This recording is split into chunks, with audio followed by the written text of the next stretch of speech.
Shalom Aleichem.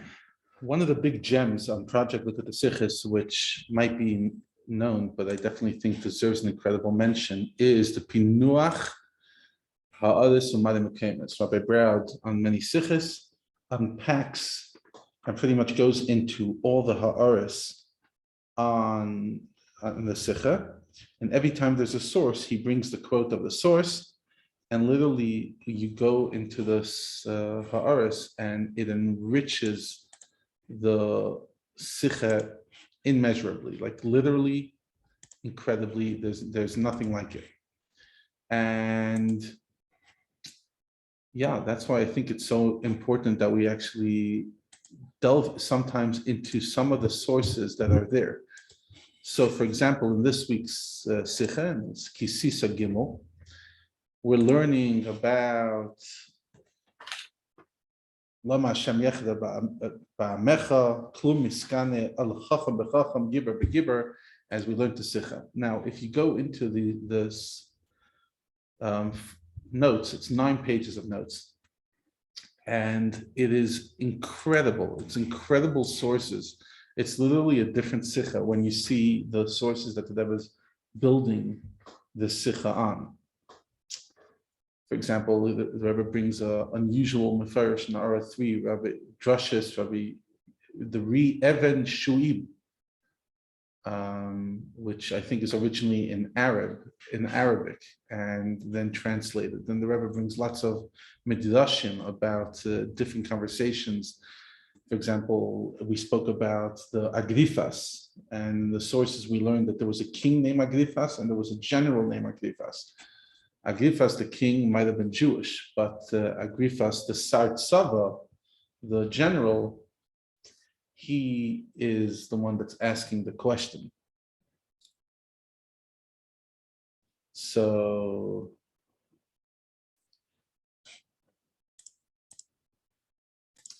now it's interesting that what Rabbi Gamliel's response was, because the Agrifas, the guy is asking, seemingly you should only be jealous about somebody at your caliber.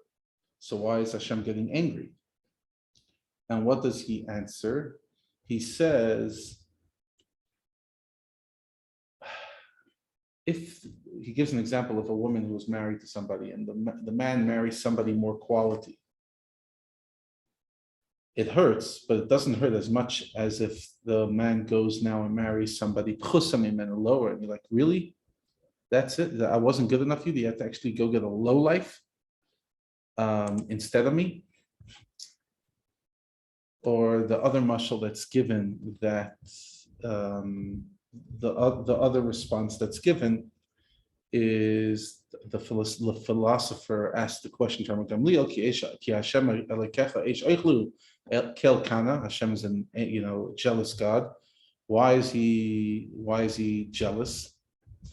And why does he get angry specifically on the people that serve Avodah Zarah, not the Avodah Zarah itself? So over there he gives a mashal of a king who had a son, and the son was raising a dog, and he called the dog by the name of his father. And when he used to swear in the name, I swear in the name of John, the dog. Now, when the father hears that how pathetic it is, who does he get angry at? The dog? No, he gets angry at the son. So to the Avodah Zarah, Hashem gets angry at the people that serve the Avodah Zarah. So that's the response more that we're going through in the Sicha. Later on, he brings a very interesting mashal in Ha'ara 10. The Rebbe is bringing over there from the Medrash, what Moshe Rabbeinu is complaining back to Hashem. And over there he gives a mashal.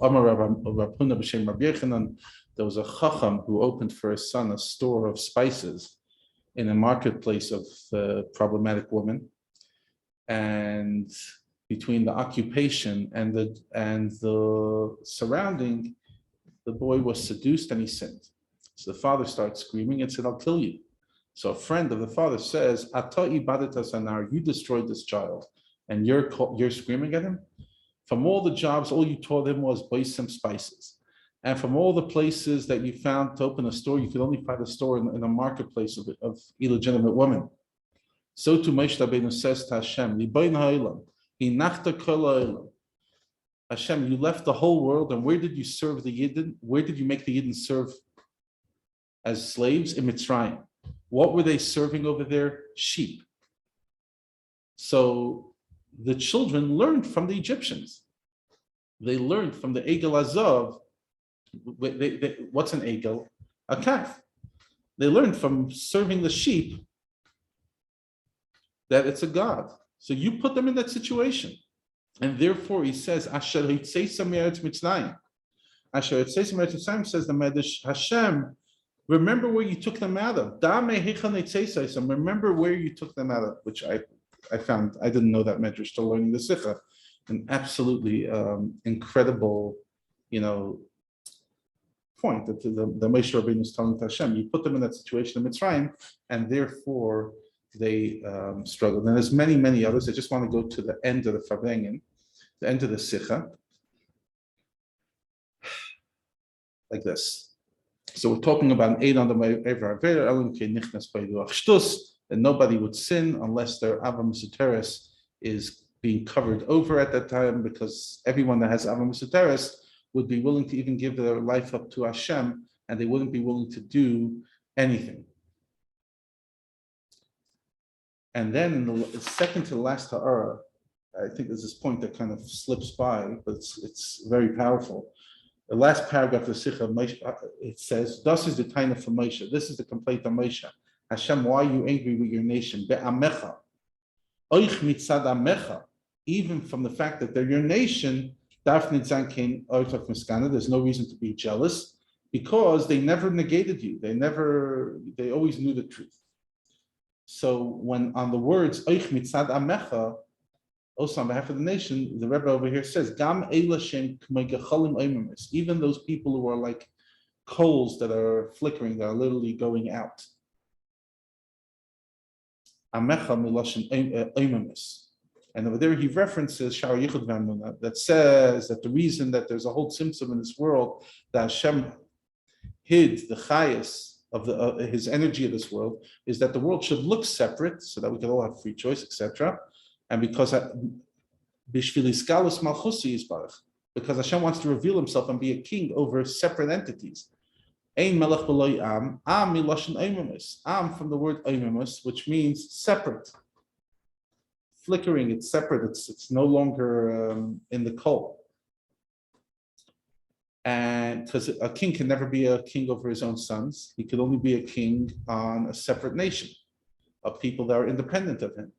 So too, this idea that oich mitzad amcha mitzad iden, even amcha, even the people that are oimamos, and there's nothing to worry about. Even this year that seems that the Yiddish spark is so hidden, there's nothing to get jealous about. There's absolutely nothing to get upset about.